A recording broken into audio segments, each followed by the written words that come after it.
Recently मी काही reports वाचले आणि ते इतके भयावह वाटले, कारण की भारतामध्ये दर 8 मिनिटामध्ये एक व्यक्ती कॅन्सरमुळे मृत्युमुखी पडतोय. हा कॅन्सर आपण नॉर्मली 2 भागात डिवाईड करतो, सॉलिड कॅन्सर आणि लिक्विड कॅन्सर. बरोबर. प्रत्येक कॅन्सरचे सिम्पटम वेगवेगळे असतात. फॅमिलीमध्ये कोणाला कॅन्सर होता का? तर हे नक्की मिथ आहे का फॅक्ट आहे? सो बेसिकली कॅन्सर हा काही इन्फेक्शनचा प्रकार नाही आहे. काही कॅन्सर अशी का ज्याला आम्ही सांगतो का याच्यामध्ये risk of death is very high in next 1 week 2 week time. फ्युचरमध्ये का हेल्थ केअर इमर्जन्सी म्हणून एक फंड, इन्शुरन्स किंवा स्वतःच्या गोष्टी रेडी पाहिजेत. त्यामुळे AI किंवा advance technology definitely important role play करणारच आहे.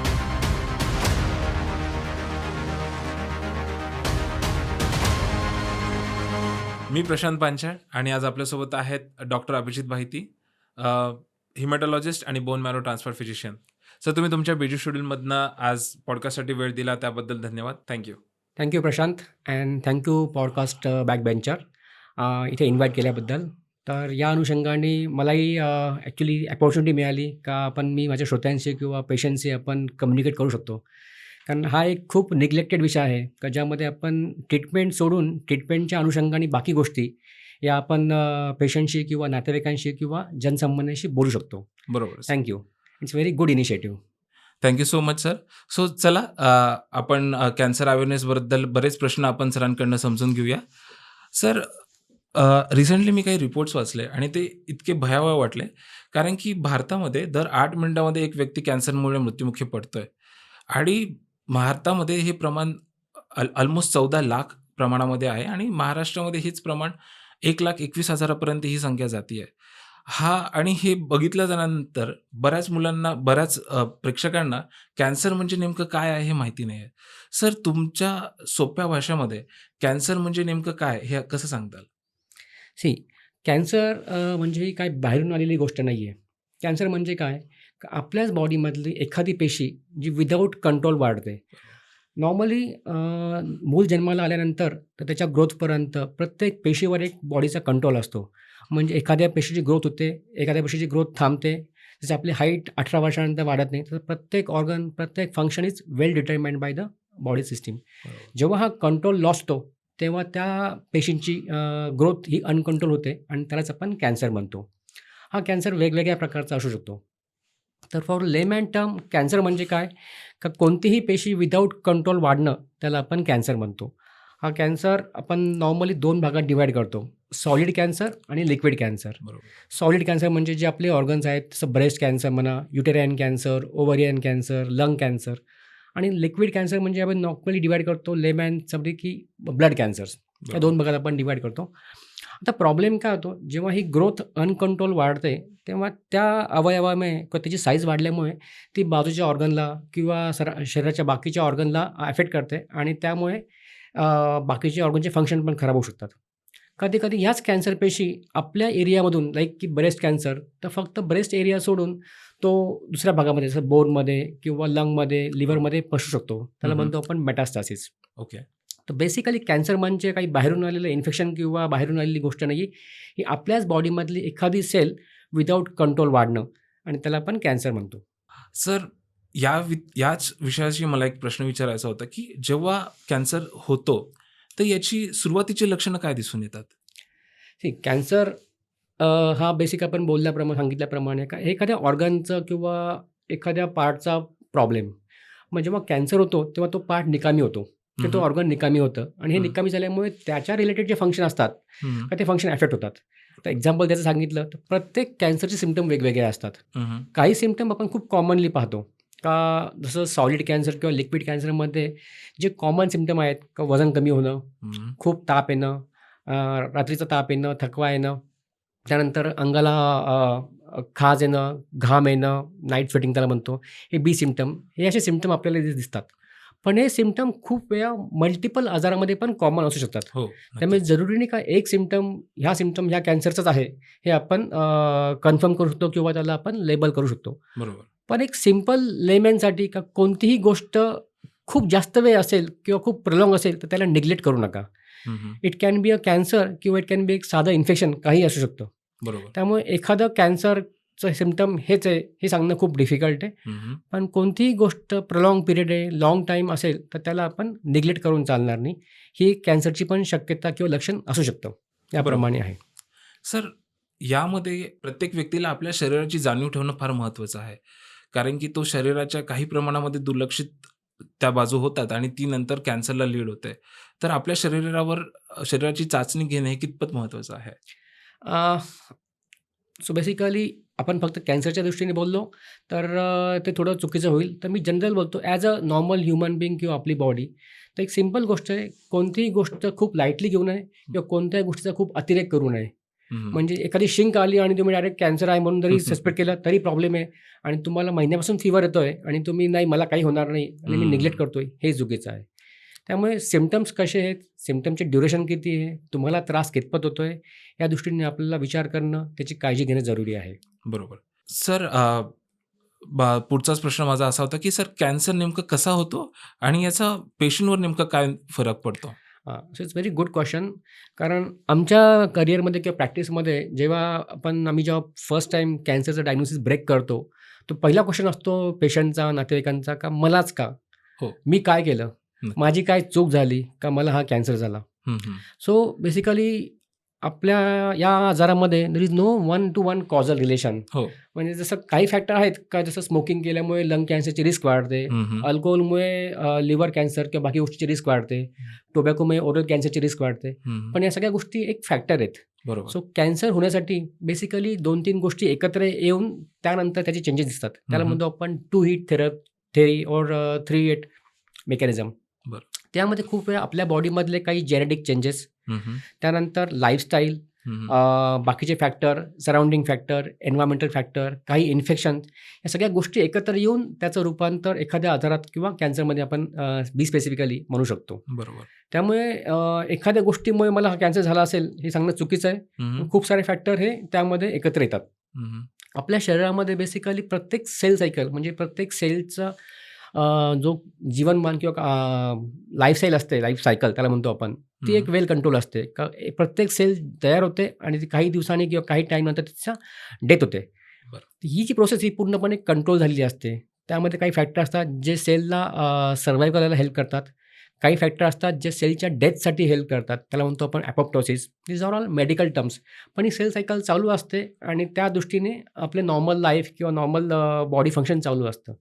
जेव्हा यामध्ये बिघाड होतो, हा बिघाड होतो काही जेनेटिक कंडिशनमुळे. त्याला म्हणतो आपण म्युटेशन्स. बरं. आणि त्यामुळे आयदर सेल डेथ करणारी प्रोसेस थांबते किंवा ती अफेक्ट होते. त्यामुळे सेलची डेथ होत नाही आणि त्या सेल वाढत जातात, किंवा सेल सर्व्हाइव्ह करणाऱ्या प्रोसेसवर अफेक्ट होतो. त्याला आपण म्हणतो म्युटेशन्स. आणि ह्या म्युटेशनमध्ये बेसिकली कॅन्सरचा आपण म्हणतो सुरुवात होऊ शकते. हो. आणि हे जे म्युटेशन्स आहेत, ह्या म्युटेशनसाठी हे बाकी फॅक्टर आपण जे बोलतो का, स्मोकिंग, अल्कोहोल, इन्फेक्शन्स, लाईफस्टाईल, हे इम्पॅक्ट करू शकतात. कधी-कधी याच्यामध्ये जेनेटिक फॅक्टर पण खूप इम्पॉर्टंट रोल प्ले करतात. हम्म. त्यामुळे कॅन्सर होणं म्हणजे फक्त एक पॉईंट असेल आणि त्यामुळे मला कॅन्सर झाला असेल, हम्म. हे सांगणं चुकीचं आहे. बरोबर. आणि सेकंड थिंग का माझी लाईफस्टाईल चांगली आहे, मी सकाळी रोज व्यायाम करतो, माझं जेवण एकदम टाईमवर आहे, मी काही गोष्टी करत नाही, मला कोणतंही व्यसन नाही आणि तरी मला कॅन्सर का झाला? त्यामुळे बेसिक बॉटम लाईन अशी आहे का एक फॅक्टरला आपण पिन पॉईंट करू शकत नाही. खूप सारे फॅक्टर असतात जे ह्या गोष्टीमध्ये किंवा इव्हॉल्व्ह होऊन कॅन्सर प्रोसेसला सुरुवात करतात. दुसरी गोष्ट, कॅन्सर हा काही ओव्हरनाईट आजार नाही आहे. म्हणजे जसं आपण म्हणतो सर्दी, खोकला हो. किंवा एखादं इन्फेक्शन जे तुम्ही काल परवा ठीक होता आणि तुम्हाला आज इन्फेक्शन झालं, हम्म. ही एक खूप ॲक्यूट प्रोसेस आहे. हो. तो कॅन्सर इव्हॉल्व स्लोली. ही प्रोसेस खूप स्लोली प्रोग्रेस होते आणि त्यानंतर त्या गोष्टी इव्हॉल्व होतात आणि प्रत्येक वेळेस आपल्याला कुठे ना कुठे साईन किंवा सिम्पटम त्या कॅन्सरच्यामुळे दिलेले असतात. ते खूप वेळा आपण मिस करतो, निग्लेक्ट करतो. सर, कॅन्सर संदर्भामध्ये बऱ्याच मिथ आणि फॅक्ट्स आहेत, कारण की बऱ्याच लोकांमध्ये याच्याविषयी मिथ अशा आहेत की ते आपण सुद्धा जाणून घेऊयात. जसं की पहिलाच मिथ आहे, जेव्हाही कॅन्सरचा उल्लेख होतो लोक म्हणतात की तुमच्या फॅमिलीमध्ये कोणाला कॅन्सर होता का? तर हे नक्की मिथ आहे का फॅक्ट आहे? बेसिकली आपण सांगितल्याप्रमाणे काही genetic factors are very important, जे बरोबर. आता पण आपण रिसर्चमध्ये पाहिलेत का, they play important role in a kind of cancer. For example breast cancer, uterine cancer, colon cancer, यामध्ये काही फॅमिलियल जेनेटिक म्युटेशन्स आहेत. बरं. ते फॅमिलीमध्ये राहून होतात आणि देर is a chances of the cancer in the next generation family. त्यामुळे ही हिस्ट्री खूप महत्त्वाची आहे. पण इट इज नॉट 100% डिक्टम की घरामध्ये कोणाला कॅन्सर असेल तर पुढच्या जनरेशनला कॅन्सर होईलच, हां. किंवा माझ्या घरात कोणालाच कॅन्सर नव्हता आणि मला कसं झालं. मला कसं काय झालं? So it is a point mutation, familial transposition and transmission of this genetic factor किंवा म्युटेशन, त्यामुळे तो cancer one generation to next generation पसरू शकतो. जाण्याचं. पण काही लोकांमध्ये हा म्युटेशन किंवा कॅन्सरची सुरुवात डिनिवो म्हणजे त्या पेशंटमध्ये पण होऊ शकते. त्यामुळे फॅमिलियल हिस्ट्री इम्पॉर्टंट आहे, हां, हां. पण त्याचं 100% 1 to 1 कॉझल रिलेशन नाही आहे. नाहीये. सर दुसरा प्रश्न आहे, की कॅन्सर हा संसर्गजन्य आहे का? कारण की एखाद्याच्या घरात कॅन्सर झाला तर लोकं तिथे जाण्यापासून किंवा त्या व्यक्तीला भेटण्यासाठी कायम दूर राहतात. तर हा संसर्गजन्य आहे? ही खूप मोठी मिथ आहे आणि एक खूप मोठा प्रॉब्लेम आहे, जे आम्हाला आमच्या ट्रीटमेंटच्या वेळेस किंवा काउन्सिलिंगच्या वेळेस हो. खूप ट्रबलसम असतं. म्हणजे हो. अक्षरशः लोकं एवढी घाबरलेली असतात का त्या पेशंटच्या सोबत राहणं किंवा त्याच्यासोबत बोलणं जेवण सुद्धा. शेअर करणं या गोष्टीमध्ये पण ते निग्लेक्ट करतात आणि कुठे ना कुठे हा फॅक्टर ना पेशंटच्या ट्रीटमेंटमध्ये किंवा त्याच्या सायकोलॉजीवर इम्पॅक्ट करतो. हं, हं. सो बेसिकली कॅन्सर हा काही इन्फेक्शनचा प्रकार नाही आहे. जसं आपण बाकीचं म्हणतो ट्युबरक्युलोसिस किंवा बाकी जे इन्फेक्शन्स ज्यामध्ये 1 to 1 जसं कोविड व्हायरस, त्यामध्ये 1 to 1 basically through the airborne किंवा बाकी गोष्टीमुळे हे इन्फेक्शन पसरतात. तसा कॅन्सर नाही आहे. कॅन्सर सोबत राहिल्याने किंवा पेशंटला तुम्ही टच केल्याने किंवा काही गोष्टी शेअर केल्याने पसरत नाही. पसरत नाही. इनफॅक्ट तुमच्यामुळे कॅन्सरच्या पेशंटला त्रास होऊ शकतो. म्हणजे तुम्हाला एखादं इन्फेक्शन असेल हं, हं. तर किमोथेरपी चालवलेली असतं पेशंट किंवा हं. कॅन्सरचा पेशंट ज्याची इम्युनिटी ऑलरेडी वीक आहे, त्याला तुम्ही ते इन्फेक्शन पास ऑन करू शकता. त्यामुळे इथे काळजी उलटी घेणं जरुरी आहे.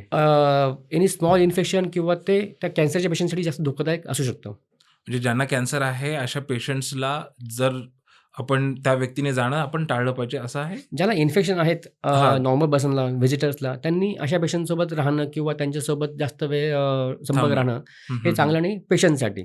बरोबर. सर हा जो तिसरा मिथ आहे आणि याच्याविषयी मी पण ट्रू बिलीव्ह करतो कधी-कधी.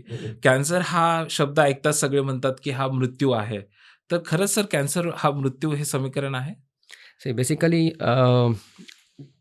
आपण वेगवेगळे आजार पाहतो. आमच्या कॉमन प्रॅक्टिसमध्ये जसं आम्ही एखाद्याला सांगितलं तुला डायबिटीज झाला आजपासून, आपल्याला सपोज कारण हो, समजलं का हो. युअर न्यूली डायग्नोज डायबिटीज किंवा तुम्हाला ब्लड प्रेशर, तर या गोष्टी पेशंट खूप इझिली ॲक्सेप्ट करतात. हो. कारण त्यांना सराउंडिंगमध्ये दिसतं, अरे हा माझ्या सराउंडिंग 100 लोकांना डायबिटीज आहे आणि सगळ्यांच्या गोळ्या चालू आहेत, सर्व्हर लावणं ठीक चालू आहे, वाचतात. हो. लाईफस्टाईल नॉर्मल आहे. पण कॅन्सरबद्दल प्रॉब्लेम काय ना, का कॅन्सर म्हणजे अरे हां, तो कॅन्सर होता ना, त्या पेशंटची डेथ झाली डेथ झाले. किंवा तो पेशंट ठीक झालाच नाही. पण अशी खूप उदाहरणं आहेत का कॅन्सर होऊन पेशंट ठीक झालेत आणि प्रॉब्लेम काय आहे का 2 or 3 डिकेड्स बॅक म्हणजे 30 वर्ष आणि 40 वर्षापूर्वी आणि आत्ताच्या ट्रीटमेंटमध्ये खूप फरक पडला आहे. बरोबर. डेफिनेटली ह्या गोष्टी आम्ही पण ॲक्सेप्ट करतो का कॅन्सरचं आउटकम, ट्रीटमेंट प्लॅन, डायग्नोसिसमध्ये खूप आमूलाग्र फरक पडला आहे. हं, हं. सिग्निफिकंट डिफरन्स आपण पाहतोय का मागच्या 2-3 डिकेडपासून आणि आत्तामध्ये. पण अजून पण आपल्या जे म्हणतात ना, का आपण एक लाँग टर्म मेमरी हो. आपल्यामध्ये तोच आहे. कॅन्सर म्हणजे कॅन्सर अजून म्हणजे पण मृत्यू. Death sentence. हो. कॅन्सर झालं म्हणजे पुढे काही होणार नाही. आपण सगळे होप्स सोडून देऊ. हं. म्हणजे अक्षरशः पेशंटचे नातेवाईक आता झालं कॅन्सर, आता आपल्याला खूप काही दुसरा ऑप्शन पर्याय नाही नाहीये. आहेत आणि पहिला प्रश्न होतो अजून किती दिवस राहिलेत? हो, पहिलाच प्रश्न तो म्हणजे आहे. हा प्रश्न नसतो का हा ठीक होईल का नाही? आमच्याकडे किती दिवस राहिलेत? हो, किंवा पुढे काय करायचं? ट्रीटमेंट घ्यायची का नाही? यापासून लोकं विचार करतात. हो. त्यामुळे हे ॲक्चुअली आत्ताच्या डेटला पूर्णपणे चुकीचं आहे. डेफिनेटली तुम्ही कॅन्सरचं प्रेझेंटेशन तुम्ही कधी प्रेझेंट करता, ह्या गोष्टी खूप इम्पॅक्ट करतात तिथे. हं, हं. पण ह्याच गोष्टी सगळ्या आजाराला इम्पॅक्ट करतात. म्हणजे एक्झाम्पल डायबिटीजमध्ये पण तुम्ही जर डायबिटीजच्या एंड स्टेजला आला का जेव्हा किडनी खराब झाली आहे, लिव्हर खराब आहे, डोळे खराब आहेत, तर त्यावेळेस डायबिटीज पण जीवघेणाच असेल इमिजिएटली. हो. त्याप्रमाणे कॅन्सर आहे. त्यामुळे जर early presentation, proper diagnosis, proper treatment झाली, तर कॅन्सरचा क्युअर रेट खूप चांगला आहे. नक्कीच. सर एक आणखीन बाजू मला तुमच्याकडनं समजून घ्यायची होती, की शहरी भागामध्ये कॅन्सरबद्दल अवेअरनेस आहे. पण ग्रामीण भागामध्ये हा अवेअरनेस फार खालच्या प्रमाणामध्ये किंवा कमी प्रमाणामध्ये आपण असं म्हणूया. तर आपल्या गावाकडची जी जनता आहे त्यांना कॅन्सरबद्दल अवेअरनेस संदर्भामध्ये आपण काय सांगता? So good question. तो कॅन्सर जसं आपण मागच्याच आपण डिस्कस केलं का हो. एक खूप भयावह टर्म आहे किंवा ती हो. टर्मिनॉलॉजी ऐकूनच आपल्याला एक खूप भीती भीती वाटते. वाटते आणि त्याचा अवेअरनेस किंवा सेंटर्स अजून एवढे डेव्हलप नाही आहेत. नाहीये. Even if you go to the tier 3 किंवा टायर 2 सिटी, तिथे पण कॅन्सरच्या ट्रीटमेंट, डायग्नोसिस यासाठी खूप काही फॅसिलिटी अवेलेबल नाही आहेत. नाही. आणि ऑफकोर्स ट्रीटमेंट फॅसिलिटी अवेलेबल नसेल तर एक अवेअरनेस किंवा आपण जे म्हणतो ना जनजागृती, सराउंडिंगमध्ये कन्फर्मेशन या हो. गोष्टी आपण खूप कमी प्रमाणात पाहतो. हं.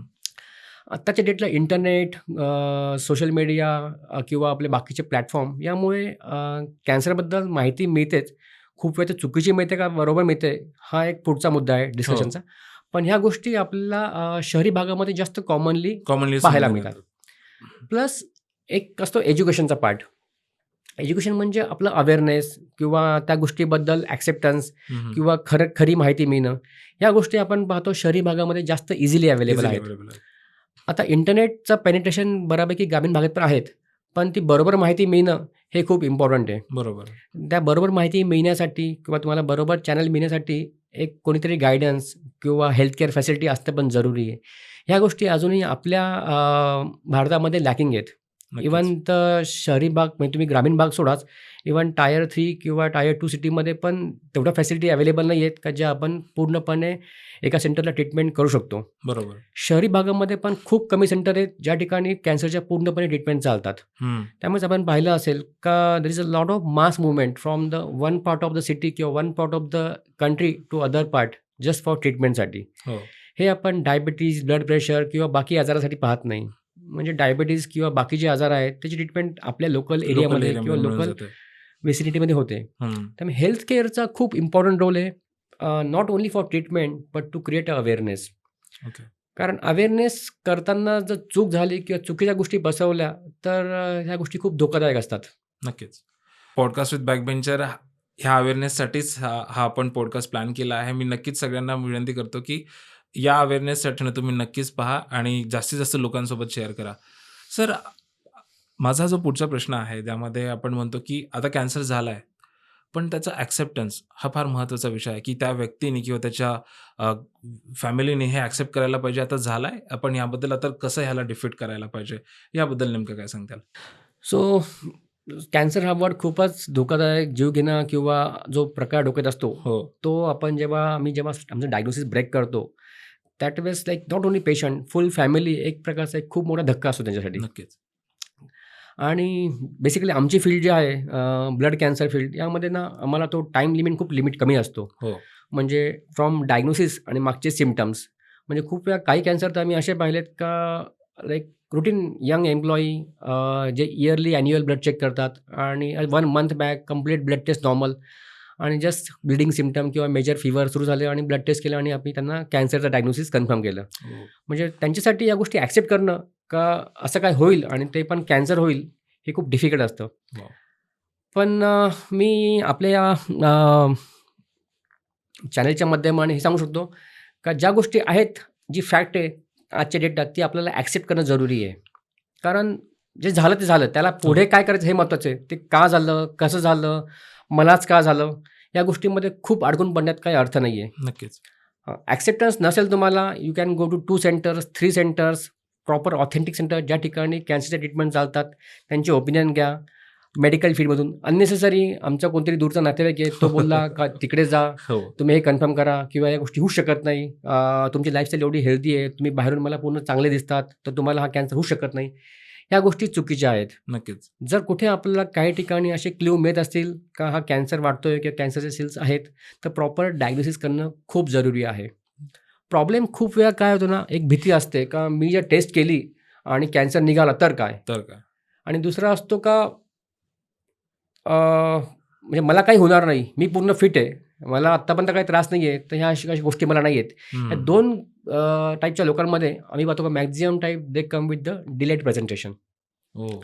म्हणजे मला काही होणार नाही करून सिम्पटम रोज त्यांना सिम्पटम दिसतात आहेत. नाकातून रक्त येतंय, थकवा येतोय, पण नाही माझा जो आहे का मी 10 जिने चालतो किंवा मी रोज फिरायला जातोय, मला काही त्रास नाही आहे, हे त्यांच्या हं. बॉडीला समजतंय. पण सोसायटीला सांगणं किंवा नातेवाईकांना कल्पना देणं, या गोष्टी खूप पेशंट डिले करतात किंवा निग्लेक्ट हं. करतात. हं. आणि दुसरा एक ग्रुप असतो का जो ग्रुप का नाही, म्हणजे मला तो ॲक्सेप्टच होणार नाही का प्रकार आहे, म्हणून मी टेस्टच करणार नाही. हो. या गोष्टी आहेत. त्यामुळे ॲक्सेप्टन्सला आपल्याला वेळ लागतो डेफिनेटली. हे आमच्यासाठी बोलणं खूप सोपं असतं from the across the table का बाबा हा डायग्नोसिस हो. कॅन्सर झाला आहे आणि चान्सेस खूप चांगले ठीक होण्याचे. हं. भले तो साधा कॅन्सर असेल ज्याच्यामध्ये क्युअर रेट 90% आहे. पण for a patient accept that thing is quite difficult. पण टाईम देणं जरुरी आहे. जसं मी सांगतो का आपण जर नदीत पडलो तर आपल्याला ऑप्शन एकच आहे, पोहणं ऑप्शन आहे. तर मी बरोबर. का पडलो, कसं पडलो, मी पुढे काय करेल, यामध्ये डिस्कशन करण्यात काही अर्थ अर्थ नाही आहे. नाहीये. पोहून आपल्याला किनाऱ्याला यायचं आहे तरच आपण वाचू. याप्रमाणे आहेत. सर, आपण आता आपल्या पॉडकास्टच्या दुसऱ्या सेगमेंटमध्ये आलो आहे, जिथे आपण ट्रीटमेंट आणि फॉलोअप याच्याविषयी चर्चा करणार आहोत. सर, जिथे जिथे कुठे आपण कॅन्सर हा शब्द वापरतो, तिथे दुसरा शब्द त्याच्याशीच रिलेटेड आहे, तो म्हणजे स्टेजेस. कोणी म्हणतं हा पहिला स्टेजेसचा कॅन्सर आहे, कोणी म्हणतो हा लास्ट स्टेज कॅन्सर आहेत. सर, ह्या स्टेजेस नेमकं काय आणि याच्याबद्दल ट्रीटमेंट कशी व्हेरीफाय होते? सो स्टेजेसचा हा बेसिकली लेमॅनमध्ये कॉमन टर्म असते का ॲडव्हान्स स्टेज कॅन्सरचा आउटकम खराब, हे एकदम बरोबर आहे. आणि त्यामुळे लोक पहिली किंवा पेशंटला ही पहिली माहिती हवी असते की माझी स्टेज कोणती आहे. हो. ठीक आहे. कारण ज्या जुन्या गोष्टी होत्या, जेव्हा ट्रीटमेंट पार्ट किंवा ट्रीटमेंट अवेलेबिलिटी, डायग्नोसिस खूप कमी होते, तेव्हा खूप सारे पेशंट आम्हाला लेट स्टेजला प्रेझेंट करायचे. आणि मग एक जनरल आपण म्हणतो ना का तो पेशंट किंवा त्याची डेथ झाली कॅन्सरमुळे किंवा तो पेशंट कॅन्सरमुळे त्याला एक्सपायझेड प्रॉब्लेम झालेत, हो. तर त्याची ॲडव्हान्स स्टेज होती, तो हम्म. समजला ॲडव्हान्स स्टेजला. त्यामुळे लोकांचा एक कॉमन असतो का पहिली स्टेज समजून घ्या. हम्म. कॅन्सर झाल्यावर पहिली स्टेज कोणती आहे आणि मग तो अर्ली स्टेज का लेट स्टेज, त्यावरून आउटकम डिसाईड होतात. त्यामुळे ही गोष्ट खूप महत्त्वाची आहे. तर स्टेजिंग म्हणजे काय आहे, आपण जसं सांगितलं का आम्ही कॅन्सर 2 भागात डिव्हाईड करतो. एक जस्ट सिंपल टर्ममध्ये सॉलिड कॅन्सर म्हणजे एखाद्या ऑर्गनचा कॅन्सर आणि बरं. लिक्विड कॅन्सर म्हणजे ब्लड कॅन्सर. बरं. तर सॉलिड कॅन्सरसाठी आपण या स्टेजिंग खूप जास्त कॉमनली वापरतो. का तो कॅन्सर त्याच भागामध्ये आहे का तिथून तो पसरत किती चाललंय. पसरला आहे. हम्म. जेवढा तो जास्त पसरला आहे त्याच्या स्टेज 3, स्टेज 4 किंवा त्याच भागात असेल तो स्टेज 1, हे आपण टर्मिनॉलॉजी वापरतो. पण या स्टेजिंग प्रत्येक कॅन्सरसाठी वेगवेगळे आहेत. वेगवेगळे. पण डेफिनेटली स्टेजिंग हा एक इम्पॉर्टंट फॅक्टर आहे. जेवढं ॲडव्हान्स स्टेज कॅन्सर तेवढा त्याचा आउटकम खराब, चान्सेस ऑफ क्युअर खराब असतात. आणि हा कॅन्सर चालू असतानाच किंवा याच्या ट्रीटमेंटचे जेव्हा विषय निघतात त्यावेळेस आपण किमोथेरपीचा विषय निघतो, रेडिओथेरपी आणि आता बऱ्याच पण ट्रीटमेंट आपण निघतो, जसं इम्युनोथेरपी काय आहे, टार्गेटेड थेरपी, ह्या ॲडव्हान्स टर्म आहेत आपण जे यूज करतोय. सर, ह्या थेरपी काय आहेत मग? सो बेसिकली जसं आपण म्हणलो का कॅन्सरची ट्रीटमेंट इव्हॉल्व झाली आहे. हो. म्हणजे 20-30 वर्षापूर्वी ट्रीटमेंट आणि आत्ताच्या ट्रीटमेंटमध्ये खूप फरक पडला आहे. हम्म. सो एक सिंपल एक्झाम्पल देणं म्हणजे किमोथेरपी म्हणजे आपण जसं आता युद्ध चालू असेल तर हम्म. बॉम्ब टाकणं म्हणजे किमोथेरपी. हो. आणि ड्रोन अटॅक, प्रिसाईज अटॅक म्हणजे टार्गेटेड थेरपी. हो. या गोष्टीमध्ये आपण एक लेमॅन लोकांसाठी किंवा साध्या लोकांसाठी साध्या सांगू शकतो का लोकांसमोर काय जातो. प्रॉब्लेम आहे. हम्म. सो प्रत्येक कॅन्सरसाठी ट्रीटमेंट वेगवेगळी असते. काही कॅन्सरमध्ये सायंटिफिक डेटा खूप ॲडव्हान्स झाला आहे, खूप रिसर्च झालं आहे आणि हम्म. त्यामध्ये we are getting more precise targeted therapy किंवा टार्गेट मिळाले आपल्याला हम्म. ते वापरतो. पण याचा अर्थ असा नाही का प्रत्येक कॅन्सरला आपल्याला तेवढ्याच गोष्टी अवेलेबल आहेत. त्यामुळे एक कॉमन लोकांचा समज असतो का सर आता माझा कॅन्सर झाला आहे, मला फक्त ॲडव्हान्स थेरपी हवी आहे, मला किमोथेरपी नको, मला फक्त तुम्ही इम्युनोथेरपी द्या किंवा टार्गेटेड थेरपी द्या. कारण ह्या गोष्टी का होतात ना, हे एक सोशल मीडिया किंवा बाकी कुठे अप्रोचमध्ये आपण ऐकतो आणि वाचतो का या गोष्टीचे साईड इफेक्ट कमी आहेत, याचे इफेक्ट चांगले आहेत. पण ह्या गोष्टी ज्या आहेत त्या प्रत्येक कॅन्सरसाठी वेगवेगळ्या आहेत. इव्हन काही कॅन्सरच्या सबटाईपमध्ये पण ट्रीटमेंट वेगवेगळी असते. हो.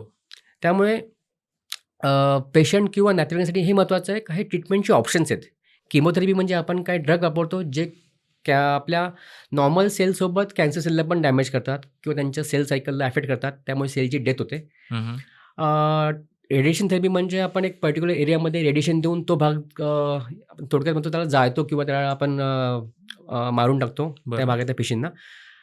इम्युनोथेरपी म्हणजे काही इम्युनॉलॉजिकल ड्रग आहे जे आपल्या इम्युनिटीला वापरून कॅन्सरला ओव्हरकम करायला हेल्प करतात. हम्म. आणि टार्गेटेड थेरपी म्हणजे प्रिसाईज अटॅक का आपण एक टार्गेट जो कॅन्सरवर दिसतो आपल्याला Specific त्याला भागासाठी. आपण प्लॅन किंवा टार्गेट करू शकतो. तर हे ट्रीटमेंटचे ऑप्शन जे आहेत हे खूप वेळा आपण विथ कॉम्बिनेशन वापरतो किंवा सिंगल ऑप्शन वापरतो. पण प्रत्येक कॅन्सरचे ऑप्शन वेगवेगळे असतात. त्यामुळे इट इज नॉट लाईक की one size fit all. Even एका पर्टिक्युलर कॅन्सरमध्ये पण ऑप्शन बदलू शकतात. बरं. खूप वेळा आपल्याला कॉम्बिनेशन किंवा सिंगल एजंट हे ड्रग वापरणं किंवा या गोष्टी वापरणं फायदेशीर असू शकतं. आणि हा ट्रीटमेंट प्लॅन पूर्णपणे रिसर्च डेटा, क्लिनिकल ट्रायल यावर ठरतो. सर, जेव्हा पण आपण ट्रीटमेंट संदर्भात आपण आता बोललो, ट्रीटमेंट आणि कॅन्सरची ट्रीटमेंट म्हटलं तर त्याचे साईड इफेक्ट्स हे सगळ्यांना म्हणतात की जास्त प्रमाणामध्ये आहेत. तर ह्या थेरपीचे साईड इफेक्ट्स काय काय आहेत? सो बेसिकली प्रत्येक गोष्टीचा साईड इफेक्ट असतो आणि आमच्यासाठी इम्पॉर्टंट फॅक्टर असतो का एकदा आम्ही डायग्नोसिस डिस्कस केलं, ॲक्सेप्टन्स झालं आणि जेव्हा ट्रीटमेंट पार्ट विचारतो तर पेशंट पहिले विचारतो सर साईड इफेक्ट काय आहे. आणि आम्ही त्यांना सांगतो don't ask side effect, ask effect. कारण मला इफेक्ट काय असणार आहे हे खूप महत्त्वाचं आहे. आपण रोज सकाळी चहा पितो, विचारतो का चहा पिताना का मला याचे काय साईड इफेक्ट आहेत. हां, रोड साईड पाणीपुरी खातो, विचारतो का याचे तुम्हाला डायरिया होईल का, नाही विचारत. इथे जी टेंडन्सी असते मला साईड इफेक्ट नको आहे, मला एकदमच फ्री ट्रीटमेंट, तर this cancer treatment we can say is like risk reward. जेवढी रिस्क जास्त तेवढा रिवॉर्ड जास्त मिळणार. ओके. हो, काही तर नवीन न्यूअर थेरपी आहेत, टार्गेटेड थेरपी आहेत. त्यामध्ये आपण खूप वेळा साईड इफेक्ट किंवा गोष्टी कमी करायचा प्रयत्न करतोय. पण डेफिनेटली हे आपल्याला ॲक्सेप्ट करावं लागेल का ट्रीटमेंटचे साईड इफेक्ट आहेत. बरं. हे जेव्हा आपण ॲक्सेप्ट करू तेव्हा ते साईड इफेक्ट खूप वेळा नलिफाय किंवा खूप काही मिनिमाइज होतात. पण आपण तो ॲक्सेप्टच केला नाही का मला साईड इफेक्ट घ्यायचे आहेत, तर त्या गोष्टीमध्ये एक खूप मोठा प्रॉब्लेम होऊ शकतो. आता साईड इफेक्टमध्ये आपण बोललो तर किमोथेरपी, ते पण जे कॉमनली ऐकतो का केस गळणं, सगळं नॉशिया, वॉमिटिंग, जेवण न जाणं, अंगाला रॅशेस येणं किंवा जे आपण कॉमनली ऐकतो लोकांकडून, या गोष्टी आपण खूप कॉमनली पाहतो. पण एक गोष्ट महत्त्वाची आहे का प्रत्येक ड्रग सेम टॉक्सिसिटीचा नसतो. बरोबर. त्यामुळे एखाद्या पेशंटला साईड इफेक्ट झाला तो मला पण होईल याचा रिलेशन काहीच नाही आहे. जे मिनिमल साईड इफेक्ट आहे त्याला म्हणतो आपण ग्रेड 1 टॉक्सिसिटी किंवा ग्रेड 2 टॉक्सिसिटी, ह्या खूप कॉमनली पाहतो. पण that are very well manageable. काही लोकांना साईड इफेक्ट खूप जास्त होऊ शकतात एका ड्रगचेच. म्हणजे एक्झाम्पल एक सेम ड्रग, सेम एजचा पेशंट, सेम सेक्सचा पेशंट आहे, सेम आजार आहे, पण दोघांना त्याचे इफेक्ट वेगवेगळे असतात, साईड इफेक्ट पण वेगवेगळे असतात. काही पेशंट रिस्पॉन्स करतात, काही रिस्पॉन्स करत नाहीत. त्यामुळे फक्त ड्रग किंवा माझा आजार किंवा टाईप या गोष्टी मॅटर करत नाहीत. बॉडीचं कंपोजिशन, जेनेटिक फॅक्टर, फार्माकोकायनेटिक, फार्माकोडायनॅमिक, बॉडी त्या ड्रगला कसं ॲब्सॉर्ब करते, ड्रग बॉडीवर कसा रिॲक्ट करत आहे, एन्झायमॅटिक लेवल, या खूप साऱ्या गोष्टी त्या ड्रगच्या याच्यावर प्ले करतात आणि त्यामुळे त्याचे वेगवेगळे इफेक्ट आणि साईड इफेक्ट दिसतात. डेफिनेटली वी आर सीइंग की आपण इम्युनोथेरपी किंवा टार्गेटेड थेरपीला साईड इफेक्ट कमी पाहतो, पण इट इज नॉट झिरो. त्यामध्ये पण असतात आणि त्यामध्ये पण कधी कधी खूप फटाईल कॉम्प्लिकेशन पण होऊ शकतात. ठीक आहे. त्यामुळे साईड इफेक्ट आहेत, पण त्या सेम टाईमला यू हॅव मोर इफेक्ट. नक्कीच. सर, रिसेंटली माझ्या एका मित्राला गाठ झाली होती आणि गाठ झाल्यानंतर त्याला म्हटले होते की तुम्ही बायोप्सी करा. तर हा बायोप्सी टर्म कॅन्सरमध्ये हा खूप कॉमन प्रमाणामध्ये वापरला जातात. सर, नेमकं बायोप्सी म्हणजे काय? बेसिकली इट्स नॉट ओनली फक्त कॅन्सरच नाही. सपोज एखादी आपल्याला गाठ आली किंवा स्वेलिंग आली, त्याची मल्टिपल कारणं असू शकतात. म्हणजे एखाद्या ट्युबरक्युलोसिसमध्ये पण आपण गाठी पाहतो, त्याला म्हणतो आपण लिम्फ नोड स्वेलिंग.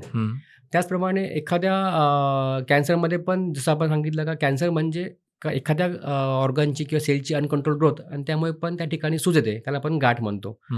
सो ती गाठ कॅन्सरची आहे, इन्फेक्शनची आहे, इन्फ्लमेशनची आहे किंवा रिॲक्टिव्ह आहे, हे सगळं कन्फर्म करायला आपल्याला तिथून टिश्यू काढणं जरुरी असतं. बरं. त्या टिश्यू काढण्याच्या प्रोसेसला आपण म्हणतो बायोप्सी. तर या टिश्यू काढण्याची प्रोसेस वेगवेगळे असतात. जसं आपण एखादं स्मॉल निडल टाकून पण सॅम्पल काढू शकतो किंवा छोटा बिग कोर निडल घेऊन पण ट्रू कट बायोप्सी करू शकतो किंवा तो पूर्ण गाठच आपण सर्जरी काढून तपासायला पाठवू शकतो. त्याला म्हणतो आपण बायोप्सी. सो बायोप्सी करण्याचा अर्थ कॅन्सर आहे हे नाही. बायोप्सी करण्याचा अर्थ आहे का निदान करणं जरुरी आहे. बरं. का जेव्हा आपण बायोप्सी करून त्या टिश्यूचं तपासणी करतो आणि त्यात आपण समजतो का प्रॉब्लेम काय आहे, तर बायोप्सी केल्यावर आपल्याला त्या गाठीचं उत्तर मिळतं. त्याला म्हणतो आपण बायोप्सी करणं. त्याला घाबरायचं काही कारणच नाही आहे. बेसिकली घाबरण्याचं कारण कशातच नाही आहे. कारण प्रॉब्लेम काय ना, का आपण जसं म्हटलं ॲक्सेप्टन्स, का मला जर गाठ असेल तर एक पहिली भीती असते की मला कॅन्सर असेल का, आणि ते कॅन्सर नको येऊ किंवा येऊ नये म्हणून मी काय करणार, तुम्ही बायोप्सी करणारच नाही. ही खूप मोठी चुकीची गोष्ट आहे. बायोप्सी केल्यावर it can be reactive also, inflammation किंवा ट्युबरक्युलोसिस किंवा कॅन्सर काहीही असू शकतं, पण ते रिपोर्ट आल्याशिवाय समजणार नाही. आणि अजून एक गोष्ट खूप वेळा काय होतं ना, का बायोप्सी करण्यामध्ये व्हेन वी ॲडवाईज की प्रॉपर डायग्नोसिससाठी जेव्हा आपण ॲडवाईज करतो का पूर्ण बायोप्सी करा म्हणजे टिश्यूचा, तर खूप वेळा काही कॉस्मेटिक रिझन किंवा ते भीतीमुळे खूप वेळा लोक त्यासाठी जात नाही आणि मग काहीतरी बाकी डायव्हर्जन्स किंवा शॉर्टकटचे ऑप्शन का आपण एक FNAC किंवा अशा गोष्टी करून ते कन्फर्म करायच्या का, तर या गोष्टी शक्यतो अवॉइड करा. जर तुमच्या डॉक्टरांनी तुम्हाला बायोप्सीचं ॲडवाईज केलं असेल तर शक्यतो बायोप्सीच झाली पाहिजे, कारण डायग्नोसिस करणं खूप महत्त्वाचं आहे. हा कॅन्सर असून द्या किंवा इन्फेक्शन असून द्या किंवा कोणत्याही गोष्टी, निदान आणि पहिलं निदान खूप महत्त्वाचं आहे. कारण पहिल्या निदानावरच तुमची पुढची ट्रीटमेंट ठरणार आहे. तर पहिलं निदान चुकलं तर ट्रीटमेंटमध्ये पण खूप मोठ्या चुका होऊ शकतात आणि हे जीव घेणं पण असू शकतं. सर, या ट्रीटमेंट चालू असताना बरेच पेशंट्स तुम्हाला हे प्रश्न विचारत असेल की सर आता मला साधारण किती वेळामध्ये माझा हा कॅन्सर ठीक होऊ शकतो, तर याचे निदान मला लवकर समजेल का, तर ह्याबद्दल कसं सांगताल? सो बेसिकली अगेन म्हणजे आपण आता मी फक्त ब्लड कॅन्सर आणि बोन मॅरो ट्रान्सप्लांटमध्येच पाहतो. पण प्रत्येक कॅन्सरचे वेगवेगळे टाइप्स आहेत. ओन्ली ब्लड कॅन्सरमध्येच आम्ही जवळ-जवळ 100 एक टाइप आपण पाहतो, का जे सब टायपिंग त्याला म्हणतो आपण, का lymphoma, leukaemia, acute leukaemia, chronic leukaemia. लिम्फोमामध्ये पण सब टाइप आहेत. Hodgkin lymphoma, T cell, B cell त्यामध्ये परत सब टाइप आहेत. त्यामुळे ईच कॅन्सर म्हणजे ब्लड कॅन्सर इज फक्त ब्रॉड टर्म झाली. त्या कॅन्सरचा तुमचा सब टाइप, प्रिसाईज टाइप कोणता आहे, त्यावर तुमचं ट्रीटमेंट ड्युरेशन, आउटकम हे ठरतं. म्हणजे टू बी सरप्राईज काही ब्लड कॅन्सरला ट्रीटमेंटची पण गरज नाही आहे. बापरे! पण हाच लोकांमध्ये ॲक्सेप्टन्स पण होत नाही. एकदा तर पहिली हं. ॲक्सेप्टन्स हा होत नाही का मला कॅन्सर आहे कॅन्सर आहे. आणि आम्ही कॅन्सर डायग्नोज केल्यावर for example chronic lymphocytic leukaemia early stage त्याला ट्रीटमेंटची गरज नाही आहे. फक्त वेट अँड वॉच आहे. पण त्या गोष्टी लोकांना ॲक्सेप्ट होत नाहीत. कारण मला हं. कॅन्सर झाला आहे आणि मला ट्रीटमेंट देत नाही आहे. अच्छा. हा खूप मोठा प्रॉब्लेम. आणि सेकंड प्रॉब्लेम का काही कॅन्सर अशी का ज्याला आम्ही सांगतो का याच्यामध्ये risk of death is very high in next 1 week, 2 week time. हं, हं, हं. हे ॲक्सेप्टन्स होत नाही. हो. त्यामुळे या दोन्ही गोष्टी ज्या आहेत, ह्या एक्स्ट्रीम एंडच्या आहेत आणि it's all vary from the type of cancer, तुमचं प्रेझेंटेशन, रिस्पॉन्स, एज क्रायटेरिया, बाकी कोमॉर्बिडिटी. त्यामुळे कॅन्सरचा टाइप, त्याला ड्युरेशन, ट्रीटमेंट पॅटर्न किंवा ट्रीटमेंटचा रिस्पॉन्स या गोष्टींमध्ये कॅन्सरच्या vary from type to type त्याप्रमाणे तो व्हेरी येतो.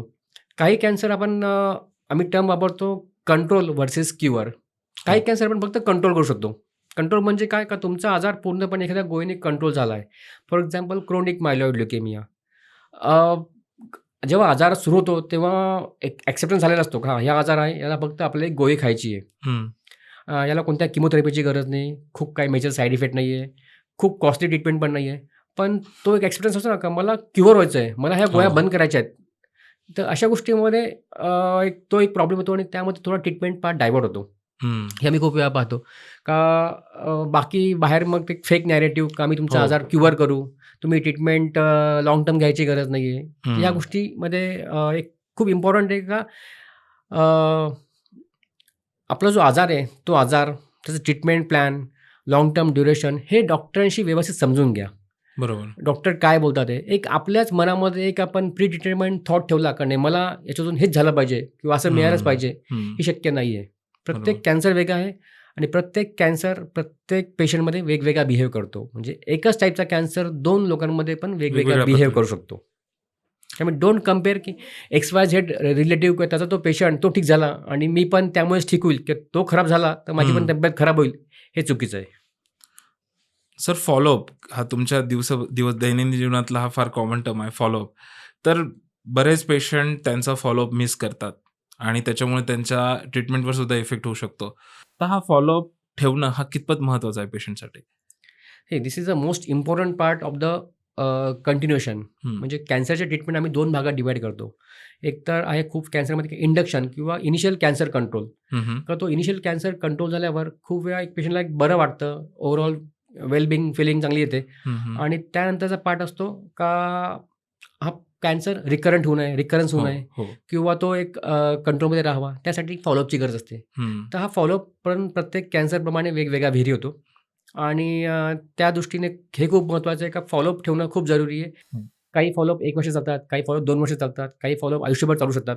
या अशा गोष्टी आहेत. त्यामुळे आपल्या डॉक्टरांशी बोलून फॉलोअपची फ्रिक्वेन्सी, टायमिंग, इम्पोर्टंट हे काय आहे हे खूप महत्त्वाचं आहे. म्हणजे मला बाहेरून बरं वाटतंय त्यामुळे आता मला काही जायची गरज गरज नाहीये नाहीये. आणि हं. या गोष्टी नाहीयेत. त्या गोष्टी शक्यतो अव्हॉइड करा. याच्याशीच निगडीत सर माझा दुसरा प्रश्न आहे, की रिमिशन आपण म्हणतो, की एकदा कॅन्सर बरा झाला पण तो वापस आलाय. तर हा रिमिशन का येतो आणि याच्याबद्दल काय सांगताल? सो आपण 2 कॉमन टर्म वापरतो कॅन्सरमध्ये रिलॅप्स आणि रेमिशन आणि ट्रीटमेंट कंट्रोल म्हणजे आजार कंट्रोल होणं. तर जे आपले ॲक्यूट ल्युकेमिया आहेत, की जे खूप ॲग्रेसिव्ह कॅन्सर आहेत, त्यामध्ये जेव्हा आपली ट्रीटमेंट संपते आणि आपण काही टेस्ट करतो त्या कॅन्सरच्या अनुषंगाने, जसं बोन मॅरो टेस्ट आहे किंवा काही मॉलिक्युलर टेस्ट आहे आणि म्हणतो आपण आमचा आजार आता पूर्णपणे कंट्रोलमध्ये आहे. हं. पण कंट्रोल आणि क्युअर यामध्ये एक थिन डिफरन्स आहे. कंट्रोलमध्ये तुम्हाला आता कोणत्याही ट्रीटमेंटची गरज नाही आहे. तुमचा आजार आत्ता बॉडीमध्ये दिसत नाही आहे, क्लोन दिसत नाही आहे. पण याचा अर्थ असा नाही का तो परत येणार नाही. तो हं. कॅन्सर येऊ शकतो. त्याला म्हणतो आपण रिलॅप्स. ओके. रिलॅप्स रेट पण प्रत्येक type of cancer, type of patient, त्याचे जेनेटिक म्युटेशन याप्रमाणे व्हेरी होतो. काही कॅन्सरमध्ये रिलॅप्स रेट खूप जास्त असते. त्यांना आम्ही खूप क्लोजली फॉलोअप करतो किंवा अशा लोकांना एक वेगळ्या प्रकारचे treatment options like bone marrow transplant हो. हे ऑप्शन आपण डिस्कस करतो. आणि ज्या आजारामध्ये रिलॅप्स रेट खूप कमी असते, हं, त्या हं. लोकांना फक्त आपण रेग्युलर फॉलोअप देतो. फॉर एक्झाम्पल हॉजकिन लिम्फोमा किंवा काही प्रकारचे लिम्फोमा यामध्ये रिलॅप्स रिस्क नाही असं नाही, पण कमी असते. हं, त्या हं. लोकांना फक्त आपण जस्ट 3 मंथली किंवा 4 मंथली फॉलोअप करतो. त्यांचे बेसिक ब्लड टेस्ट आणि फिजिकल एक्झामिनेशन. काही कॅन्सरमध्ये आपण काही जेनेटिक टेस्टिंग करतो, मॉलिक्युलर टेस्टिंग करतो, जेणेकरून आपल्याला समजतं का या कॅन्सरचा पॅटर्न किंवा रेमिशन स्टेटस किती आहे. आणि काही कॅन्सरला आपल्याला एक ॲग्रेसिव्हली फॉलोअप करावा लागतो किंवा आपला ट्रीटमेंट प्लॅन पण चेंज करावा लागू शकतो. हं. त्यामुळेच फॉलोअप, रिलॅप्स, रेमिशन ह्या सगळ्या टर्मिनॉलॉजी प्रत्येक कॅन्सरसाठी, प्रत्येक पेशंटसाठी वेगवेगळ्या आहेत.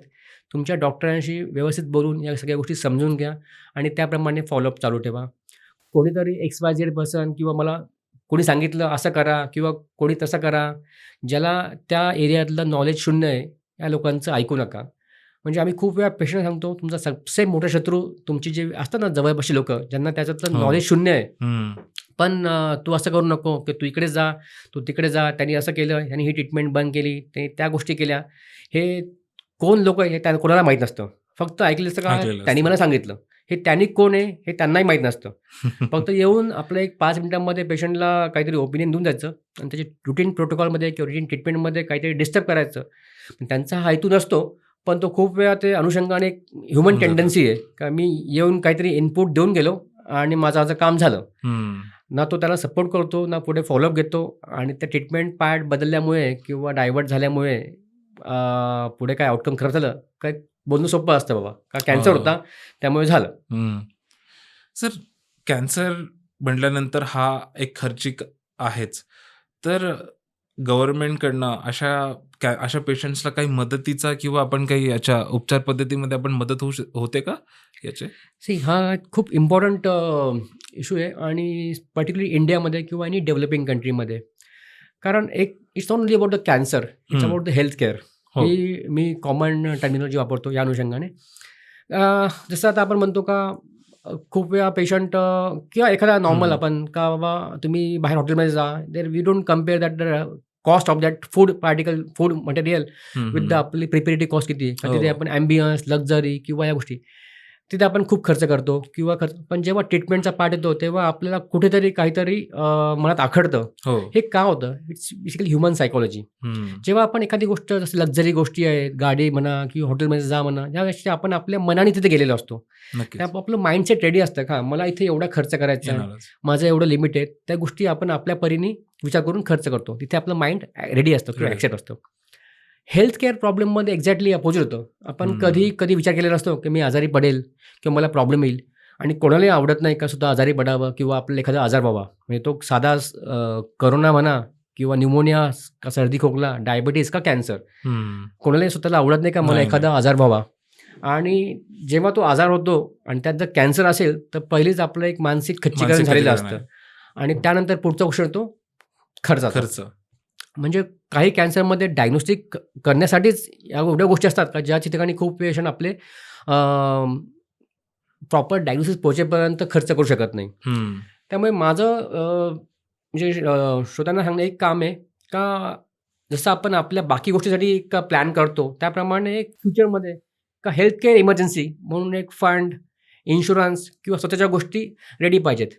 या गोष्टी अशा आहेत का ह्या आपल्याला इमर्जन्सीमध्ये आपण आपल्याला वापरता आल्या पाहिजे.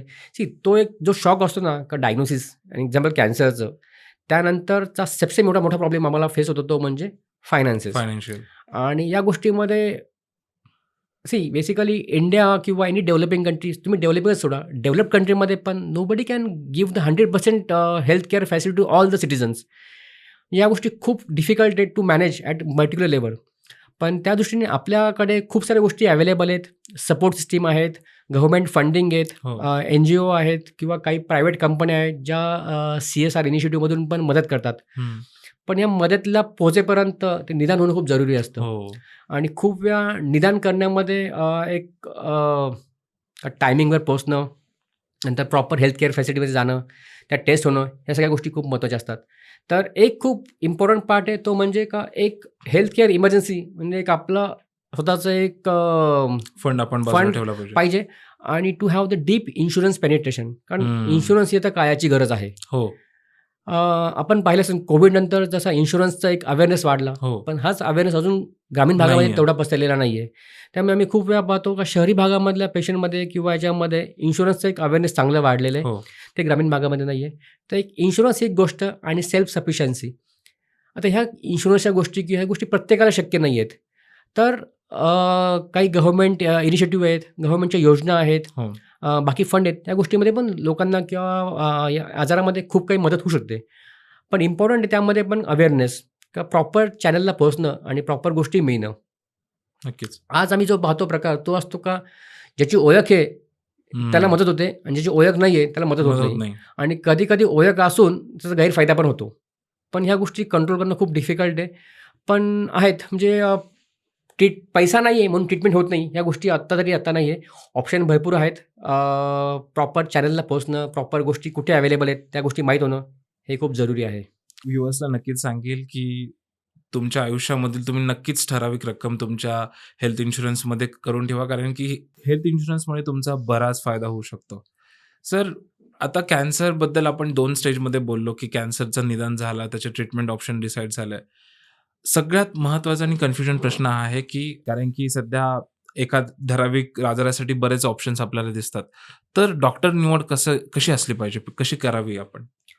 हे बेसिकली जसं आपण म्हणलो का ट्रीटमेंट पार्ट इव्हॉल्व झालं आहे. त्याप्रमाणे हेल्थ केअर फॅसिलिटी पण खूप त्यात बदल झाला आहे. हं, जसं हं. एक 20 वर्षापूर्वी किंवा 30 वर्षापूर्वी एकच असायचा फॅमिली फिजिशियन का one doctor can manage the multiple problem हो. किंवा ही कॅन गाईड यू. ती कन्सेप्ट आत्ता पण आहे. पण आता आपल्याला याच्या पुढे जाऊन वन स्टेप अहेड हे खूप महत्त्वाचं आहे का now we have the precise त्याला म्हणतो स्पेशालिटी किंवा सुपर स्पेशालिटी फील्ड. हं, हं. त्यामुळे XYZ डॉक्टरच सगळं ट्रीट करेल हे आता लोकांनी ॲक्सेप्ट करणं चुकीचं आहे. हं. म्हणजे इव्हन एकाच ट्रीटमेंटमध्ये there is a involvement of team का आपलं 2 किंवा 3 डॉक्टरांची मदत घेणं जरुरी असतं. फॉर एक्झाम्पल काही सॉलिड कॅन्सरमध्ये तिथे radiation oncologist, hmm. Surgical oncologist किंवा medical oncologist, palliative care, supportive group. तर this is basically a team work. त्यामुळे एक इन्स्टिट्यूट ज्या ठिकाणी सगळ्या गोष्टी चालतात अंडर वन रूफ. म्हणजे मी तुमच्याशी हे बद्दल कॅन्सरबद्दल बोलतो असं नाही का बाकी प्रत्येक आजारामध्ये now we have the precise speciality. हं, हं, त्या हं. ठिकाणी काही वेळी आपल्याला ओपिनियन घेणं जरुरी असतं किंवा जावं लागतं. बरं. त्यामुळे वन पॉइंट ऑफ कॉन्टॅक्ट किंवा वन पॉइंट ऑफ डॉक्टर आपल्याला इमिजिएटली मिळेल. माझा तो पूर्ण बॉडीचा आजार तो डॉक्टर ठीक करेल करेल असं नाही. हे चुकीचं आहे.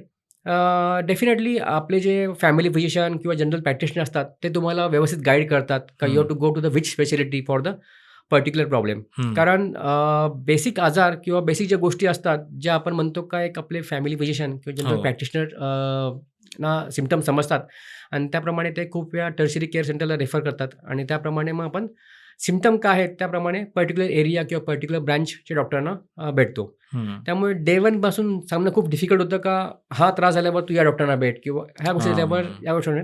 त्यामुळे आता तरी फर्स्ट लाईन ऑफ आपण म्हणतो त्याला की first line of contact is a general physician. हं. हे खूप महत्त्वाचं आहे. बरं. सर यात बरेच पेशंट आता Google किंवा इंटरनेट पसरल्यामुळे काही स्पेसिफिक सिम्पटम्स दिसून आल्यानंतर ते Googleवर सर्च करतात आणि ते Google डॉक्टर सांगतील तसं चेक करतात आणि तुमच्याकडे येतानाही ते माइंडसेट घेऊन येतात. तर पेशंटला तुम्ही काय सांगाल की Googleला काय विचारायला नको आणि त्याच्यासाठी तुम्ही काय सांगता?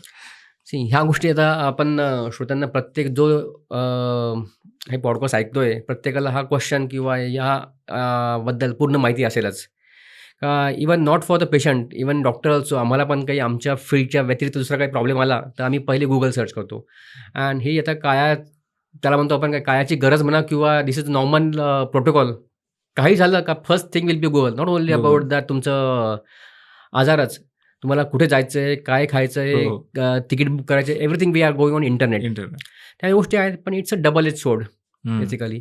म्हणजे ह्या गोष्टीवरून तुम्ही नॉलेज किंवा तुम्हाला एक आयडिया मिळणं हे योग्य आहे, ठीक आहे. पण त्या दृष्टीने माझा ट्रीटमेंट प्लॅन ठरवणं किंवा मी डिसाईड करेल का मला पुढे काय करायचं आहे हे चुकीचं आहे. इंटरनेट किंवा या बाकी लिटरेचरवरून आपल्याला हे समजणं जरुरी आहे का मला प्रॉब्लेम काय आहे, मला पुढे काय करायचं आहे आणि मला कोणाशी भेटायचं आहे. पण त्या अनुषंगाने ट्रीटमेंट प्लॅन ठरवण्यासाठी जस्ट कन्सल्ट एक्सपर्टाईज. हं. आणि त्या एक्सपर्ट डॉक्टरांशी किंवा एक्सपर्ट फील्डमधल्या लोकांशी बोलूनच तुमचा प्लॅन ठरला पाहिजे. त्यामुळे सोशल मीडिया, इंटरनेटवरून आपला ट्रीटमेंट प्लॅन ठरवू नका किंवा ट्रीटमेंट प्लॅनमध्ये डायव्हर्ट करू नका. हं. आणि तुम्हाला जे काही हवं असेल तुम्ही डॉक्टरांशी स्पष्टपणे बोला. बरोबर आहे. सर, ट्रीटमेंट चालू असताना जो पेशंट आहे त्याला त्याचे नातेवाईक भेटायला येतात, त्याचे मित्रमंडळी भेटायला येतात आणि ते सांगतात की तू तू हे जे डॉक्टर आहेत ना, तू ह्यांचं पण ओपिनियन घे किंवा सेकंड ओपिनियन घे आपण असं म्हणतो.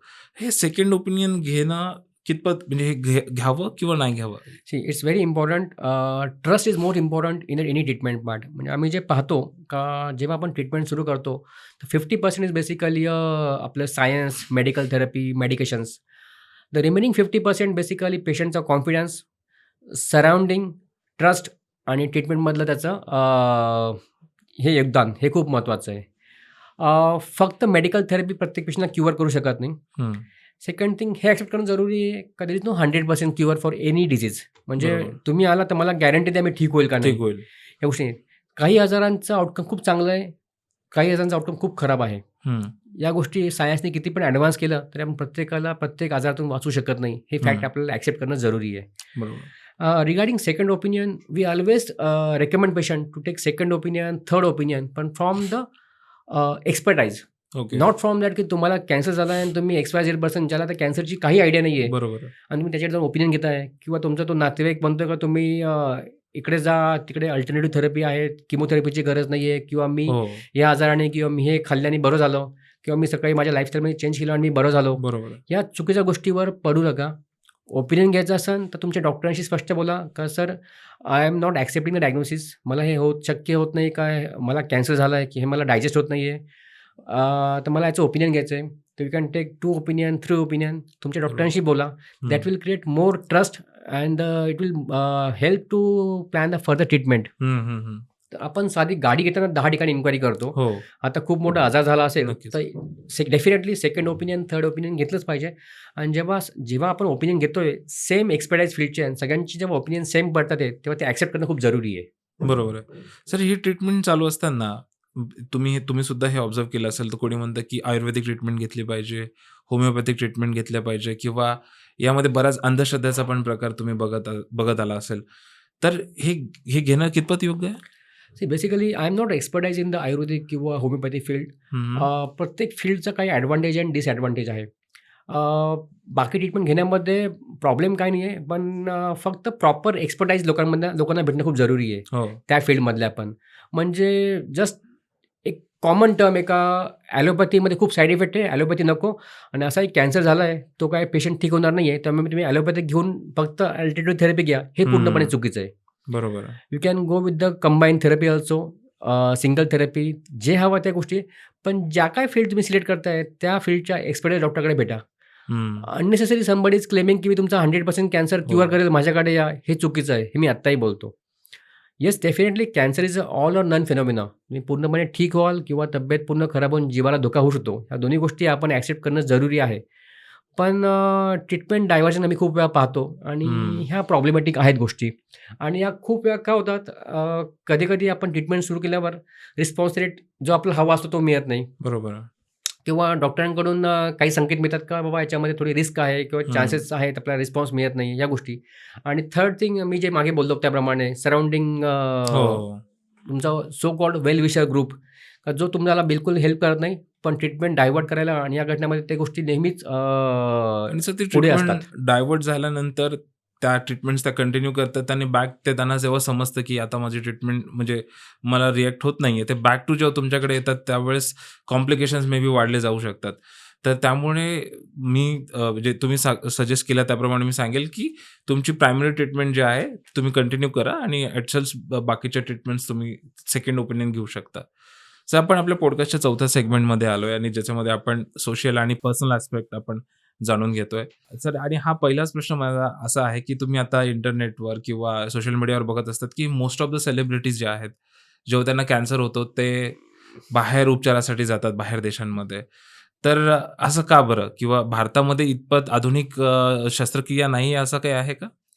बेसिकली इंडियामधलं ट्रीटमेंट पॅटर्न डेफिनेटली भरपूर इव्हॉल्व झाला आहे आणि चेंज झाला आहे. म्हणजे इव्हन आमच्या ट्रेनिंगपासून म्हणजे लास्ट 15 इयर्स आणि आत्तामध्ये पण खूप साऱ्या नवीन गोष्टी आल्या आहेत. गोष्टी आपल्याकडे आता अवेलेबल आहेत. हं, हं. विथ न्यू डायग्नोस्टिक फॅसिलिटी, पेशंटचं अवेअरनेस, लोकं ट्रीटमेंटसाठी पण आता रेडी होत आहेत. विलिंगनेस आहे. फायनान्शियल स्टेबिलिटी पण बऱ्यापैकी वाढलेली आहे. त्यामुळे हं, ट्रीटमेंट ऑप्शन्स नाही असं नाही आहे. ऑप्शन्स सगळ्या ठिकाणी आहेत. आपण जे म्हणतो का फॉरेनमध्ये किंवा या गोष्टींमध्ये XYZ ट्रीटमेंट तिथे मिळते. तर अशा गोष्टी आता खूप कमी आल्यात ज्या आता थर्ड वर्ल्ड कंट्रीमध्ये किंवा इंडियामध्ये अवेलेबल नाही आहेत. पण definitely cost is an important impacting factor in बरोबर. सच हाय एंड थेरपी किंवा टार्गेटेड थेरपी किंवा इम्युनोथेरपी असं म्हणू आपण. हं. पण आजच्या डेटला बऱ्यापैकी गोष्टी आपल्याकडे अवेलेबल आहेत. We have the all options. In fact if you go the abroad, the most of the doctors are Indian doctors only in this नक्कीच. Kind of fields. हो. सर कॅन्सर झालेला असताना आपला तुम्हाला हा नेहमीच प्रश्न असेल, सर आहारामध्ये काय पथ्य असतात? त्याच्यामध्ये तुमचं योग, ध्यान ह्या बाजू कशा कितपत महत्त्वाच्या आहेत? मी जेव्हा बोललो ना का कॅन्सर ट्रीटमेंटमध्ये 50% रोल डॉक्टरांचा आणि त्या औषधाचा आहे. हो. Remaining 50% basically a wellbeing of patients, mental stability, एक पॉझिटिव्ह व्हायब्रेशन्स, डायटरी फॅक्टर्स ह्या गोष्टी खूप इम्पॉर्टंट प्ले करतात. आणि हे डेफिनेटली एक इम्पॅक्टफुल फॅक्टर आहे का प्रॉपर डाएट मेंटेन ठेवणं. हं, हं. कारण किमोथेरपी, किमोचे साईड इफेक्ट, कॅकेक्झिया या गोष्टीमुळे खूप वेळा पेशंटचं वेट लॉस किंवा मसल मास लॉस या गोष्टी होतात. त्यामुळे डाएट खूप इम्पॉर्टंट फॅक्टर आहे. बरोबर. एक सिंपल लॉजिक आहे, healthy hygienic diets are very important. हं, हं. नंतर एक पीसफुल सराउंडिंग, पॉझिटिव्ह व्हायब्रेशन्स त्यासाठी मेडिटेशन म्हणा, योगा म्हणा, जेवढं आपल्याला जमेल त्याप्रमाणे जरुरी आहे. Then we normally encourage patient to keep on the positive literature reading किंवा एक काही पॉझिटिव्ह व्हाइब्स त्यासाठी ऐका. या गोष्टी बरोबर. खूप जरुरी आहेत. सर मला असं म्हणायचं होतं, की आपण असं समजूया, की अशा काही चाचण्या आहेत का? अशा काही टेस्ट आहेत का? जसं की काही एज ग्रुप आहे, जसं 20 ते 30च्या वयोगटातल्या लोकांनी वर्षामध्ये या कॅन्सरच्या टेस्ट करायला पाहिजे, ज्याच्याकडून स्क्रीनिंगला आपल्याला मदत होईल. तर अशा काही टेस्ट तुम्ही व्ह्युअर्सला सजेस्ट करताल का? आपण बोलल्याप्रमाणे don't consider the cancer, consider आपली आपली बॉडी. हं. तर आपल्या बॉडीला काय सिम्प्टम आहेत त्याप्रमाणे आपण त्याला निग्लेक्ट करता कामा नये. हे खूप बरं. महत्त्वाचं आहे. आणि डेफिनेटली जर फॅमिलीमध्ये काही हिस्ट्री असेल काही कॅन्सरची, का त्या कॅन्सरचं अनुषंगाने किंवा अनुवंशिक प्रमाण जास्त असेल, हं, हं, हं. त्या दृष्टीने काही तपासण्या आहेत. त्या आपण आपल्या डॉक्टरांशी बोलून त्याप्रमाणे ठरवू शकतो. पण देअर इज बरं. नो फिक्स्ड टेस्ट की ही टेस्ट तुम्ही करून तुम्हाला कॅन्सर पकडता येईल. बरोबर. आपण जे नॉर्मली रेकमेंड करतो का 40s नंतर रुटीन हेल्थ चेकअप, त्यामध्ये आपण कंप्लीट ब्लड हं. काउंट म्हणा, liver function, kidney function, sonography, बरोबर. बेसिक ज्या गोष्टी करतो हं, हं, हं. त्या आपण ॲन्युअली चालू ठेवा आणि आलेले सिम्प्टम निग्लेक्ट करू नका. हं. सर आपण पॉडकास्टच्या सध्या ह्या लास्ट सेगमेंटमध्ये आहे, ज्याच्यामध्ये आपण होप आणि पॉझिटिव्हिटी या संदर्भामध्ये डिस्कशन करणार आहोत. सर एआयचा सध्या फार बोलबाला चालू आहे. आर्टिफिशियल इंटेलिजन्स प्रत्येक क्षेत्रामध्ये आहेत. तर कॅन्सर ह्या क्षेत्रामध्ये आर्टिफिशियल इंटेलिजन्सचा कितपत रोल प्ले होतोय? आजच्या डेटला तर नाही, पण definitely looking at this pattern, तर definitely it will play a important role. हं, हं. कॅन्सर ट्रीटमेंट मध्ये आपण एका गोष्टीलाच इम्पॉर्टंट देऊ शकत नाही. It's basically a all combination hmm. And that lead to the finally trans to good outcome. जसं आपण पाहिलं का 20 वर्षापूर्वी की 30 वर्षापूर्वी व्हेंटिलेटर मशीन्स किंवा गोष्टी एवढ्या ॲडव्हान्स नव्हत्या. हो. तर जसं आता आपल्याला ॲडव्हान्समेंट सुरू झाली, इट्स ऑल टेक्नॉलॉजी. त्यामुळे technology and science should go in hand.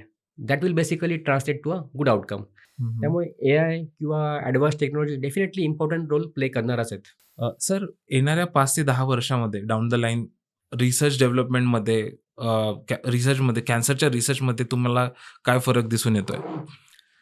Definitely पण आम्ही लाईक बोलल्याप्रमाणे मागच्या 10 ते 15 वर्षामध्ये ज्याप्रमाणे आपण मोर ॲडव्हान्स थेरपी त्याला म्हणतो आपण का टार्गेटेड थेरपी और इम्युनोथेरपी या गोष्टींमध्ये बऱ्यापैकी रिसर्च डेव्हलपमेंट चालू आहे. So next 10-15 years we are getting to more good outcome and decrease toxicity या दृष्टीने आपले रिसर्च किंवा बाकी ट्रायल्स चालू आहेत. ओके. तर डेफिनेटली आपण एक्सपेक्ट करतोय का आउटकम खूप इम्प्रूव्ह होईल. ओके. सर हा शेवटचा प्रश्न फार इम्पॉर्टंट आहे आणि ज्याच्या माध्यमातून बरेच पॉझिटिव्हिटी कॅन्सरच्या पेशंटला मिळेल असं मला वाटतं. सर कर्करोगाशी लढणाऱ्या किंवा त्यांच्या कुटुंबियांना शेवटचा संदेश तुम्ही काय द्याल? So it's a very big good question. तो एक गोष्ट खूप महत्त्वाची आहे हे लक्षात ठेवा, डॉक्टर देव नाही आहे. सो जेव्हा आपण एखाद्या मोठ्या आजाराशी लढतोय तर त्याचे आउटकम वेगवेगळे असतात. त्यामुळे most important thing will be acceptance, जे आपण पहिले म्हणतो. त्यानंतर प्रॉपर सायंटिफिक ट्रीटमेंट हे घेणं खूप जरुरी आहे. And third thing the trust. आम्ही पाहतो का सगळे प्रयत्न, सगळ्या ट्रीटमेंट देऊन पण जे आउटकम व्हेरी होतात, त्यामध्ये कुठे ना कुठे या गोष्टी रोल प्ले करतात. आपण त्याला वन पॉइंट ऑफ कल्पिट म्हणू शकत नाही, पण पॉझिटिव्हिटी, ट्रस्ट ह्या खूप गोष्टी महत्त्वाच्या आहेत. ट्रान्सपरन्सी विथ युअर डॉक्टर, की हं, हं. सर आम्हाला ह्या गोष्टीमध्ये प्रॉब्लेम वाटतोय, यामध्ये असं वाटतंय, आम्ही ओपिनियन घेऊ का? अ, या गोष्टी तुमच्या डॉक्टरांशी तुम्ही खूप ओपनली बोलल्या पाहिजेत. हं, हं. तुम्ही जरूर सेकंड ओपिनियन, थर्ड ओपिनियन घेतलंच पाहिजे. भराही तो आजार साधा असून द्या या मोठा असून द्या, when you are not 100% satisfied. Treatment सुरू करताना आपलं 100% सॅटिस्फॅक्शन का? मी जी ट्रीटमेंट सुरू करतोय, ती मी माझ्या मनाने ॲग्री आहे आणि मी इथेच सुरू करतोय, हे खूप महत्त्वाचं आहे. कारण खूप वेळा ट्रीटमेंट सुरू करताना कन्फ्युजन का, इकडे ओपिनियन घ्या, ते काय बोललेत, बरोबर. नातेवाईकांची ओपिनियन घ्या, जस्ट XYZ पर्सन ज्याला त्यातलं काही माहिती आहे त्यांचं ओपिनियन घ्या आणि कन्फ्युजन करा. अशा गोष्टी करू नका. हं, हं. आउटकम चांगला असेल तर डॉक्टर खूप चांगला आणि आउटकम खराब असेल तर डॉक्टर खूप खराब, ह्या गोष्टी नाही आहेत. कारण आजार जो असतो तो आजाराला ट्रीट करण्यासाठी मल्टी फॅक्टर प्ले करतात, ज्यात आपण ऐकलंच. का पेशंटचं genetic composition, age, type of cancer, treatment part, response criteria, हं, हं. या सगळ्या गोष्टी मिळून पेशंट रिस्पॉन्स करतो. हं, इट्स हं. Not only the one point of contact की या गोष्टीमुळे त्यांनी रिस्पॉन्स केला किंवा या बरोबर. गोष्टीमुळे त्यांनी ट्रीटमेंट खराब केली. Second thing, divergence. खूप वेळा कॅन्सरचा रिस्पॉन्स आपल्याला इमिजिएटली दिसत नाही आणि मग कधी-कधी कॅन्सरचा रिस्पॉन्स दिसतो किंवा त्यामध्ये आपल्याला हवा तेवढा रिस्पॉन्स मिळत नाही. त्यामध्ये आपण एक तो नॉर्मल जो पाथ असतो, तो चेंज करतो, डायव्हर्ट करतो. आपण कधी ट्रीटमेंट बंद करतो, कधी ट्रीटमेंट चेंज करून अल्टरनेटिव्ह थेरपीवर जातो आणि त्यामुळे जो टिपिकल पॅटर्न असतो, तो जो गोल्डन पिरियड असतो, तो हं, आपण हं. मिस करतो. हं, हं. अशा गोष्टी करू नका. ह्या 2 गोष्टी खूप महत्त्वाच्या आहेत, का ट्रस्ट, ट्रान्सपरन्सी आणि प्रॉपर सायंटिफिक ट्रीटमेंट. हं. सर, आज मला असं वाटतं की व्ह्युअर्सला आपण सगळ्या कॅन्सर अवेअरनेस प्रश्न आपण आज पॉडकास्टमध्ये घेतलेले आहेत.